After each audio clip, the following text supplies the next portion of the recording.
Hi hello అందరికీ నమస్కారం అండి. ఈరోజైతే మనం గోధుమ పిండి బెల్లంతో స్వీట్ అయితే తయారు చేసుకుందాము. నెయ్యి వాడకుండా ఓన్లీ ఆయిల్ తోటే చాలా సూపర్గా టేస్టీగా ఈ హల్వా స్టైల్ మనం గోధుమ పిండి బర్ఫీ అయితే తయారు చేసుకుందాము. చాలా బాగుంటుందండి. హెల్తీగా బెల్లంతో మనం తయారు చేసుకోవచ్చు. చాలా తక్కువ టైంలో అయిపోద్ది. స్వీట్ కూడా చాలా బాగుంటుంది. మరి లేట్ చేయకుండా వీడియో లాస్ట్ వరకు చూడండి. వీడియో చాలా బాగుంటుంది. మీకు రెసిపీ కూడా చాలా సింపుల్గానే ఉంటుంది. ముందుగా బెల్లం అయితే పాకం పట్టుకుందాము. ఒక గిన్నెలో ఒక గ్లాస్ కొలత తీసుకోండి. గ్లాస్తో గ్లాస్ బెల్లం అయితే వేసాను.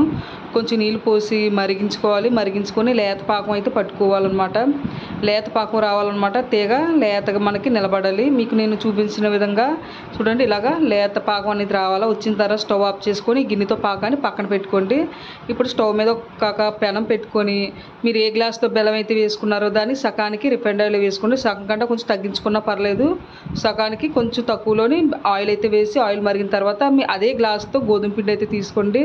ఒకే గ్లాసు మీరు కొల అయితే పెట్టుకోండి. కొల ప్రకారమే తీసుకోండి. గ్లాస్ బెల్లానికి గ్లాస్ పిండి, అర గ్లాసు ఆయిల్ అనమాట. ఈ మూడు ఉంటే సరిపోద్ది మనకి. మీరు లో టు మీడియంలో వేయించుకుంటూ ఉండాలి. అలాగా మనం గరిటతో కలుపుకుంటూనే ఉండాలన్నమాట. మనకి పిండి బాగా ఆయిల్లో బాగా వేగాలి. మీరు కలుపుతున్న కొద్దీ రంగు మారి మీకు లూజు కూడా అవుతుంది. అంటే మనం వేసిన ఆయిల్ కూడా అంతా పైకి అయితే ఉగుతుంది అనమాట. అంత బాగా వేయించుకోవాలి. ఎక్కడ కూడా పచ్చివాసన అనేది ఉండకూడదు. ఇప్పుడు పిండి చూడండి మనకు బాగా వేగిపోయింది. ఇప్పుడు వేగిన తర్వాత పక్కన పెట్టుకున్న పాకం నీళ్ళు కూడా వేసేసుకోవాలి.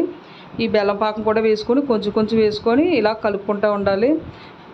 ఫుల్గా బాగా స్లిమ్ అంట పెట్టేసుకోండి. పూర్తిగా ఇప్పుడు బాగా స్లిమ్ అంట పెట్టుకోవాలన్నమాట. పెట్టుకొని ఒక 10 నిమిషాలు 15 నిమిషాలు అయినా సరే ఈ స్లిమ్ మంట మీద ఉడికించుకోవాలి. పూర్తిగా పెనాన్ని మనకి ఈ హల్వా అనేది ఒగ్గి వరకు కూడా ఉడికించుకోవాలి. ఇలా పూర్తిగా కూడా ఇలా కలుపుకుంటా బాగా స్లిమ్ అంటే పెట్టుకోండి. పాక వేసిన తర్వాత హై ఫ్లేమ్ అది పెట్టుకోకూడదు. బాగా స్లిమ్ అంటే పెట్టుకొని ఇలా కలుపుతూనే ఉండాలి. మనకి బాగా కొంచెం పాకం అనేది బాగా ఈ పాకంలోని గోధుమ పిండి అంతా మిశ్రమం కూడా కొంచెం ఉడుకుతుంది అనమాట. అలా మనకు కొంచెం చూడండి ఈ విధంగా మనకి గట్టి పడింది కదా, పెనాన్ని ఇలా ఉగ్గింది కదా. ఇప్పుడు మనం స్టవ్ ఆఫ్ చేసుకొని ఆయిల్ రాసిన ఒక ప్లేట్లోని వేసుకుంటున్నాను. నేను బటర్ పేపర్ వేసాను. వేయకపోయినా పర్లేదు. మనకి బర్ఫీ అనేది చాలా పర్ఫెక్ట్గా అనేది వచ్చేస్తుంది. ఆయిల్ అయితే రాసుకున్నాను. ఆయిల్ రాసుకున్న ప్లేట్లోని ఇలా వేసేసుకోండి. మనకి చల్లారడానికి మాత్రం కొంచెం టైం అయితే పడుతుంది. స్వీట్ మాత్రం చాలా బేగా తయారైపోద్ది. ఇప్పుడు ఏదైనా స్పూన్తోని కొంచెం బాగా సెట్ చేసేసుకోండి. ఇలా సాఫ్ట్గా ఇలాగా సెట్ చేసేసుకోండి. ఇలా బాగా సెట్ చేసేసుకున్న తర్వాత ఇది బాగా చల్లారిన తర్వాతే దీన్ని మనం కటింగ్ అనేది తయారు చేసుకోవాలి. కొంచెం అయితే మనకి చల్లారడానికి టైం పడుతుంది. చూడండి ఇలాగా నేను ఇలా సెట్ చేసుకున్నాను కదా. ఇప్పుడు బాగా చల్లారిన తర్వాత మీకు చూపిస్తాను ఈ మిశ్రమం. ఇప్పుడు చూడండి ఇప్పుడైతే నాకు బాగా చల్లారిపోయింది. ఇప్పుడు దీన్ని మనం ఒక ప్లేట్లోని బొమ్మలించుకుందాము. చాలా సింపుల్గా మనకి ఊడొచ్చేద్ది. బాగా చల్లారివ్వండి. చల్లారిన తర్వాత మీరు ఏ షేప్ కోసినా ముక్కలు అయితే చాలా పర్ఫెక్ట్గా అనేది వస్తాయి అన్నమాట.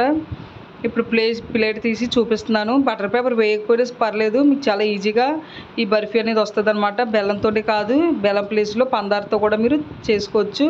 అలాగే ఆయిల్తోనే కాకుండా ఆయిల్ ప్లేస్లో మీరు నెయ్యి కూడా వేసుకోవచ్చు అనమాట. చూడండి ఎక్స్ట్రా ఆయిల్ ఉంటే పక్కన తీసేసుకోండి. తీసుకున్న తర్వాత ఉంటే ఒకవేళ పైకి మీకు ఎక్స్ట్రా ఆయిల్గా అనిపిస్తేనే కొంచెం పక్క తీసుకొని ఆయిల్. ఇప్పుడు ఇలాగ మీరు ముక్కలు అయితే కట్ చేసేసుకోండి. అంతేనండి. చాలా ఈజీగా మనకి గోధుమ పిండి బర్ఫీ అనేది రెడీ అయిపోయింది. బెల్లంతో చాలా సాఫ్ట్గా చాలా టేస్ట్గా అయితే ఉంటుందండి. గమ్మీగా ఉంటుంది. ఎందుకంటే మనం పాకం పట్టుకున్నాం కాబట్టి మీకు ఆ గమ్మీనెస్గా కూడా మీకు ఈ హల్వా అనేది ఉంటుంది అనమాట. ఒకసారి ట్రై చేయండి ఈ విధంగా. హెల్తీ కూడా. మరి మీకు ఈ రెసిపీ నచ్చితే లైక్ చేయండి, షేర్ చేయండి, సబ్స్క్రైబ్ చేసుకోండి నా ఛానల్ని. కంపల్సరీగా ట్రై చేయండి. మీకు ఈ స్వీట్ మాత్రం చాలా పర్ఫెక్ట్గా అనేది వస్తుంది అనమాట. ఇలా కొంచెం గోధుమ పిండి ఇలా ఉన్నప్పుడు ఇలా కొంచెం ఒకసారైనా ట్రై చేయండి. మీ పిల్లలకు కూడా చాలా బాగా నచ్చుతుంది.